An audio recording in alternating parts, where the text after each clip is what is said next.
തീർച്ചയായിട്ടും ഞങ്ങൾ ആ കാര്യത്തിൽ ആദ്യമേ എടുത്ത സമീപനം അതാണ്. വയനാടിനെ സമ്പൂർണ്ണമായിട്ട്, കാരണം കഴിഞ്ഞ 2-3 അനുഭവങ്ങൾ നമ്മുടെ മുമ്പിലുണ്ട്. ആ പുനരധിവാസത്തിൻ്റെ കാര്യത്തിൽ നടന്ന മെല്ലെപ്പോക്കും അലംഭാവവും അത് ഇത്തവണത്തെ പുനരധിവാസത്തിൽ ഉണ്ടാവരുത് എന്നുള്ളതിൽ കാര്യത്തിൽ ഞങ്ങൾക്ക് നിർബന്ധമുണ്ട്. തീർച്ചയായിട്ടും അതിന് ഞങ്ങളെ കേന്ദ്ര സർക്കാരും അതുപോലെ തന്നെ സംസ്ഥാന സർക്കാരും എല്ലാം ചേർന്ന് ഇതിന് നല്ല ശാശ്വതമായൊരു പരിഹാരം ഉണ്ടാവണം. പൊളിറ്റിക്കൽ പാർട്ടി എന്നുള്ള നിലയിൽ ഞങ്ങളും കാര്യമായിട്ട് ഇക്കാര്യത്തിൽ ഞങ്ങളുടെ ഭാഗത്തു നിന്നുള്ള ഇടപെടലുണ്ടാവും. അല്ല, സംസ്ഥാന സർക്കാരിന് ഞാൻ പറഞ്ഞില്ല, അവർക്ക് യാതൊരു ധാരണയും ഇത് സംബന്ധിച്ചില്ല.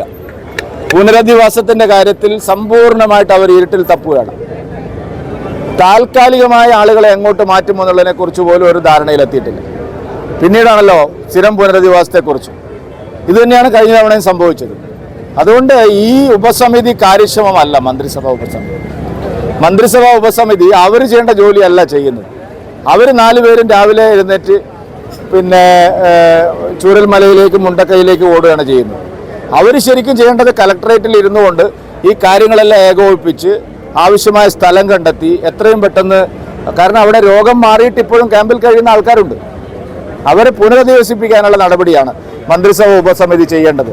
ബാക്കി പട്ടാളവും NDRF-ഉം പിന്നെ പോലീസും ഫയർഫോഴ്സും എല്ലാം ചെയ്യുന്ന സ്ഥലത്ത് പോയി അവിടെ അധികം നിൽക്കേണ്ട ആവശ്യമില്ല. 1 പ്രാവശ്യം 2 പ്രാവശ്യമൊക്കെ പോയി നോക്കുന്നത് സ്വാഭാവികം. ഇതെല്ലാ ദിവസവും രാവിലെ അവിടെ പോവുക, ഇതാണ് അവിടെ നടക്കുന്നത്. അതല്ല, ഈ 10 ദിവസത്തിനിടയിലും ഒരു കാര്യവും മുന്നോട്ട് പോയില്ല എന്നുള്ളത് നിങ്ങൾക്ക് തന്നെ പരിശോധിച്ചാൽ മനസ്സിലാവും. ദുരിതാശ്വാസ നിധിയിലേക്ക് പണം നൽകുന്നതിന് ഒരു കാലത്തും BJP എതിർത്തിട്ടില്ല. ഒരു കാലത്തും ഞങ്ങൾ എതിർക്കുകയില്ല. എന്തിനാണ് അങ്ങനെ പറയുന്നത്? ദുരിതാശ്വാസ നിധിയിലേക്ക് പണം അധികം ലഭിക്കാത്തത് മറ്റുള്ളവരുടെ കുറ്റം കൊണ്ടല്ല, സർക്കാരിൻ്റെ കുറ്റം കൊണ്ടാണ്. സർക്കാർ ആ കാശെടുത്ത് കണ്ണട വാങ്ങാനും ആ കാശെടുത്ത് ബാങ്ക് ലോൺ അടയ്ക്കാനും ആ കാശെടുത്ത് പിന്നെ ഈ കമ്പ്യൂട്ടർ ലാപ്ടോപ്പ് കൊടുത്തു എന്ന് പറഞ്ഞാൽ അതിൽ തട്ടിപ്പ് നടത്താനൊക്കെ ശ്രമിച്ചതുകൊണ്ടാണ്. അല്ലാതെ ഞങ്ങളാരും ഒരു കാലത്തും എതിർത്തിട്ടില്ല. ഏതെങ്കിലും ഒരു കാര്യം ചൂണ്ടിക്കാണിച്ചാൽ നിങ്ങൾ പറയുന്നതിന് ഞാൻ മറുപടി പറയാം. BJP-യോ സംഘപരിവാർ സംഘടനകളോ ഒരു കാലത്തും ദുരിതാശ്വാസ നിധിയെക്കുറിച്ച് ഒരു വാക്ക് പോലും പറഞ്ഞിട്ടില്ല. ഞങ്ങളങ്ങനെ പറയുകയുമില്ല. ദുരിതാശ്വാസ നിധിക്കെതിരെ സംശയം ഉയർന്നു വന്നത് സർക്കാരിൻ്റെ തെറ്റായ നയങ്ങളുടെ ഫലമുണ്ട്.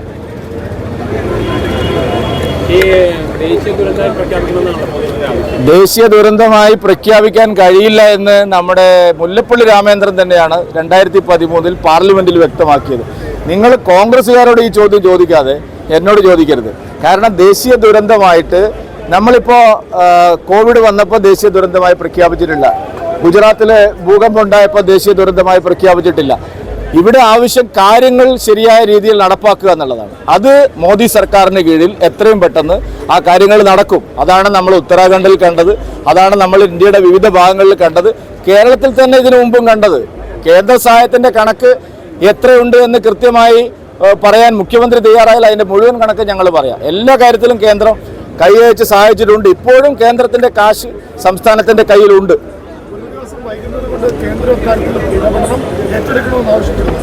അല്ല, അങ്ങനെ ഇപ്പോൾ പറയാൻ സാധിക്കില്ല. കാരണം സംസ്ഥാന ഗവൺമെൻറ് ഒരു പ്ലാൻ പറയട്ടെ, അപ്പോൾ നമുക്ക് ബാക്കി കാര്യങ്ങൾ പിന്നീട് ചർച്ച ചെയ്യാം.